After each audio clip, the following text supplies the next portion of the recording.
Dimension of Chalux Part 24 Secret Place.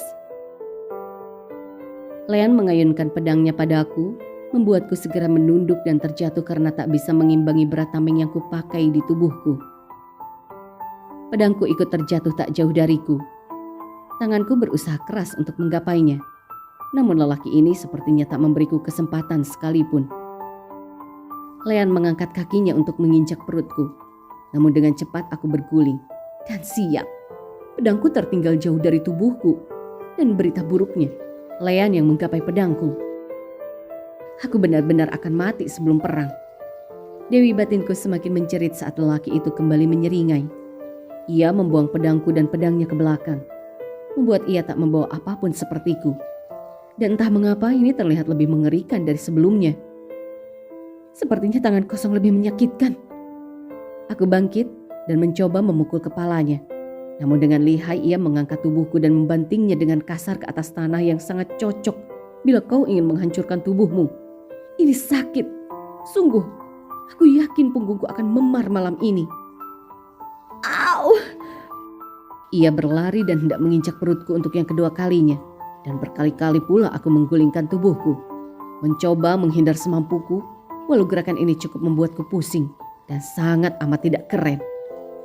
Mataku tertuju pada satu hal. Di situasi yang terhimpit seperti ini, aku rasa hanya hal itu yang dapat menyakitinya sekarang. Peduli setan, yang penting aku tak mati di tangannya. Dan setidaknya aku berhasil melukainya entah bagaimanapun caranya. Puk! Sebelah kakiku terangkat untuk menendang kemaluannya dengan keras. Ia mengerang dan memutar tubuhnya menjauh. Aku tersenyum puas melihat dampak dari tendangan yang kuberikan khusus untuknya tadi. Tanganku menumpuk untuk mengambil kesempatan bangkit dan berlari menjauh darinya. Sial kau, Rose! Kau yang sialan berdebah!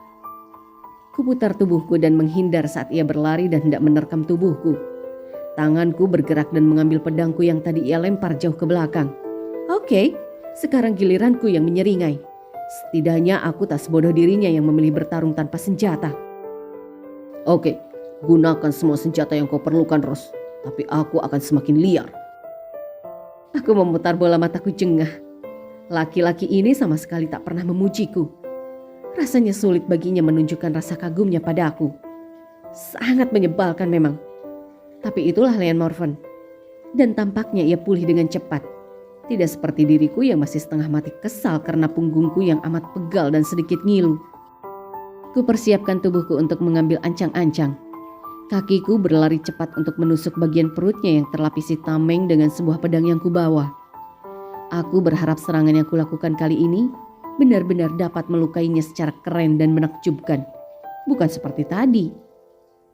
Ia mengelak dan mundur lalu menendang tanganku yang sebelah kanan dengan kencang hingga membuat pedang yang kubawa terjatuh.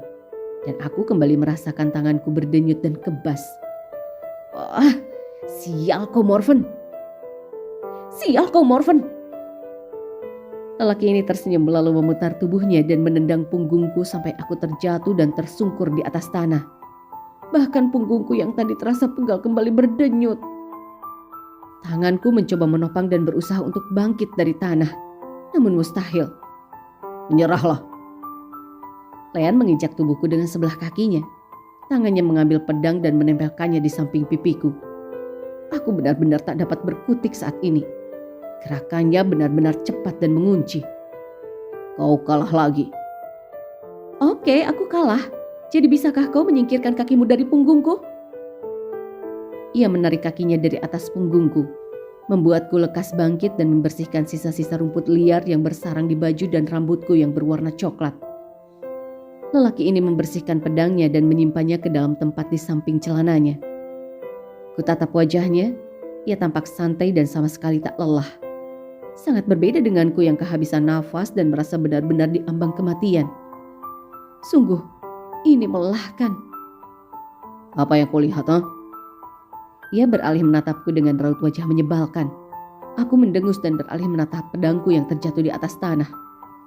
Kau benar-benar kejam. Aku mengambil pedangku dan menaruhnya di tempat semula. Kulangkahkan kakiku menuju sebuah pohon yang terletak persis di tembok pembatas belakang istana. Udara sore ini tidak terlalu panas. Namun sinar matahari yang masih bersinar membuat tubuhku gerah dan sedikit panas. Ditambah dengan latihan terkutuk bersama Lean tadi. Dan hal mengagumkannya, lelaki itu kini pergi entah kemana. Sialan. Kuseka keringat yang menetes di dahiku. Tanganku menarik beberapa helai rambut yang menjalar di leherku. Mencoba mengurangi rasa panas yang menjalar di diriku saat ini. Tanganku menarik pengait yang tersemat di tameng tubuhku. Aku bersumpah, tameng ini sangat berat. Bahkan aku memilih menggendong Ninsi daripada memakai tameng yang menghalangi pergerakanku. Kelepas tameng yang membaluti tubuhku dan meletakkannya ke sisi kananku. Mataku menengadah mendengar langkah kaki yang semakin dekat. Lean kembali dengan sebuah benda di tangannya. Mataku menyipit, mencoba melihat barang yang ia bawa di tangannya. Sebuah wadah berwarna merah. Entah apa isinya, tapi aku rasa itu seperti air. Apa itu? Obat, agar tubuhmu tak memar. Lean menghempaskan tubuhnya di depanku. Ia membuka penutup wadah itu dan aku bisa melihat sebuah cairan berwarna bening. Kemarikan tangan kananmu. Lelaki itu menarik tanganku yang sedikit keulur.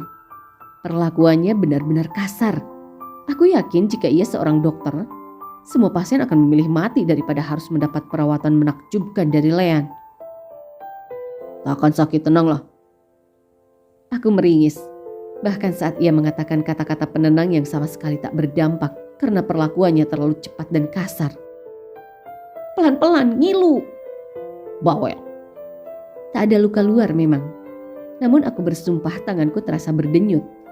Bahkan terasa sedikit ngilu saat lelaki di hadapanku mengusapnya dengan pelan. Telapak tangannya mengusap punggung tanganku dengan obat yang ia bawa. Cairan ini terasa dingin, bentuknya padat, namun sama sekali tidak lengket. Apa kita akan latihan lagi? Aku harap ini pertama dan terakhir. Kau mau seperti itu? Baiklah, tapi bersiaplah untuk mati sebelum perang. Aku membulatkan mataku dengan sempurna. Lelaki ini benar-benar tak pernah menyaring perkataannya. Tanganku terasa kering saat ini. Nampaknya cairan ini bekerja dengan sempurna. Aku harap cairan yang dibawa Lean tadi benar-benar bermanfaat. Sudah selesai. Aku mengangguk saat Lean beranjak dari duduknya. Lelaki ini membersihkan beberapa dedaunan yang menyangkut di bagian belakang tubuhku. Ia melepas pengait tamengnya dengan mudah, lalu meletakkannya di tempat beberapa pedang disediakan. Kulirik tanganku, rasa dinginnya benar-benar membuatku nyaman. Sakitnya sedikit berkurang, namun perhatianku tertuju pada punggungku yang masih berdenyut sampai saat ini. Apa hanya untuk tangan? Kau bisa mengoleskan di punggungmu sendiri bila kau mau. Baiklah.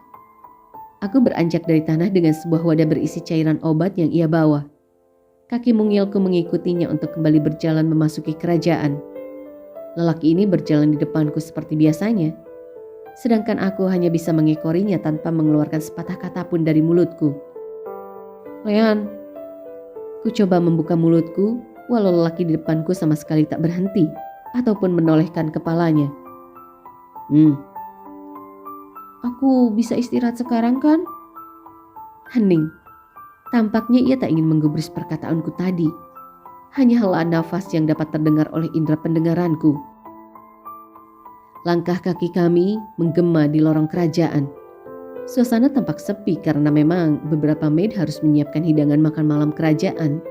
Dan kuakui, lidahku terasa sangat cocok dengan makanan yang dihidangkan di sini. Kau harus ikut denganku. Aku bahkan melupakan lelaki batu di depanku saat ini. Akhirnya setelah sekian lama ia sudi membuka suaranya. Walau perkataannya bukan jawaban yang diharapkan dari pertanyaanku tadi. Kemana? Ikut saja denganku. Kami keluar dari pintu utama kerajaan. Beberapa pengawal tampak berjaga di sekitar kerajaan Land Kingdom. Mereka menyebar di beberapa pilar dengan seragam dan pakaian khas yang selalu mereka kenakan. Langkah kaki kami terhenti ketika salah seorang dari para penjaga membungkuk di depan kami dan memberikan tali penyemat Aidos pada Lean. Aidos berdiri dengan gagahnya di depan kami saat penjaga tadi pamit undur diri. Aidos? Kita akan naik Aidos? Apa kita akan mengunjungi Ares dan Warren? Kau akan tahu nanti. Naiklah. Bantu aku. Lelaki itu memegang kedua pinggangku dan membantuku melompat menaiki Aidos yang tinggi dan besar. Lean naik dan mengambil tempat di belakangku. Tangannya melingkar di punggungku untuk meraih pengait yang tersemat di leher belakang Aidos. Aidos mengepakkan sayapnya untuk membawa kami terbang melewati gerbang kerajaan Land Kingdom. Gerbang ini amat tinggi, namun kemampuan Aidos untuk terbang melesat benar-benar luar biasa. Mataku dapat melihat beberapa pemukiman penduduk dari atas sini. Benar-benar tenang dan damai. Aku sungguh tak menyangka apa yang akan mereka lakukan jika peperangan besar yang dikatakan Raja Morven benar-benar terjadi. Kau akan memimpin mereka kelak ya? Ucapku tanpa menoleh padanya. Namun aku bisa melirik dari ekor matanya jika ia tersenyum di sudut bibirnya. Iya, mungkin. Aku harap aku bisa. Kenapa? Suaramu terdengar ragu. Kutolehkan kepalaku mencoba melirik seperti apa raut wajahnya. Lelaki ini menghela nafasnya dengan berat. Namun pandangannya masih fokus dengan Aidos yang ia kendalikan. Lihat ke sana. Kualihkan pandanganku pada tempat di bawah melalui sorot matanya. Sepertinya ia belum berniat untuk menjawab pertanyaanku saat ini. Mataku menyipit mencoba memperjelas apa yang menjadi objek sorotan dalam mata Lean. Kumpulan bebatuan yang tampak seperti batuan basalt namun lebih besar. Apa ia serius membawaku ke sini? Kepakan sayap Aidos mulai melemah secara perlahan. Hewan cantik ini menapakkan kakinya secara perlahan di atas bebatuan yang menjadi pijakan kami saat ini. Aku melangkah turun setelah Lean melompat turun dari tubuh Aidos. Aku menatap sekitarku dengan sorot wajah bingung. Aidos pergi dari hadapan kami dan bersandar di sebuah pohon di sisi kanan yang cukup jauh dari kami. Kau serius membawaku ke tempat seperti ini? Kutolehkan pandanganku ke arah Lean. Lelaki itu mengangguk. Sebelah tangannya merogoh sesuatu dari kantung celana panjangnya. Ambil ini.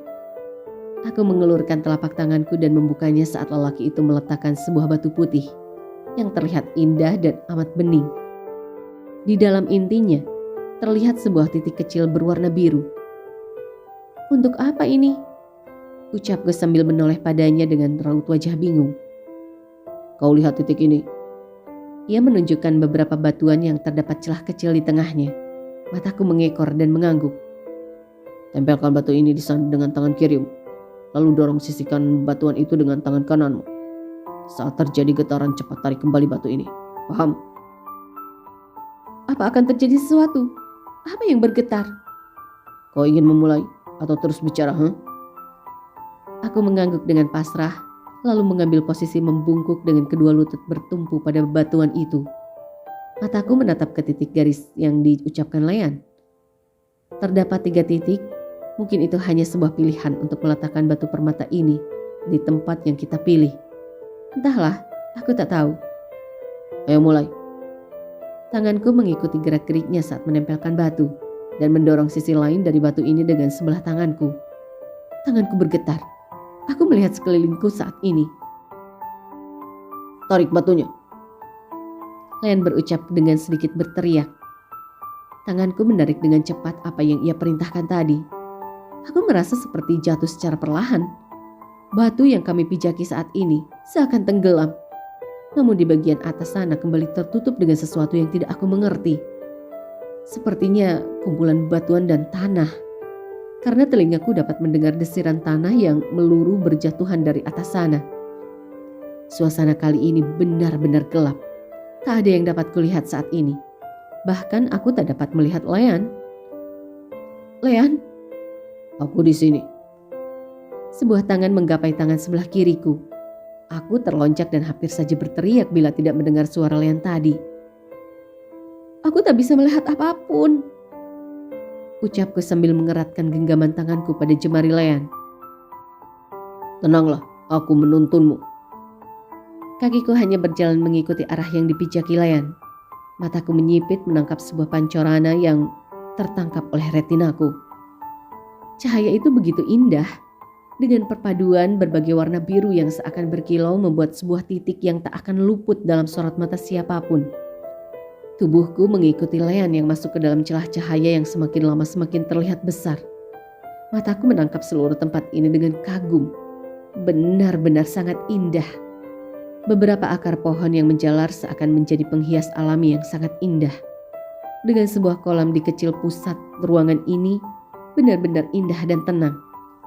Mungkin ini akan menjadi tempat favoritku selama di Epifron. Bagus kan? Aku menoleh ke sumber suara saat Layan membuka suaranya. Iya benar, tempat ini memang benar-benar indah dan menenangkan. Sangat, sangat indah. Tempat apa ini, Layan? Ia menoleh padaku dan menatap kedua bola mataku dalam. Aku dapat merasakan pandangan matanya perlahan menghangat. Ia tampak lebih tenang daripada sebelumnya. Tempat rahasiaku. To be continued.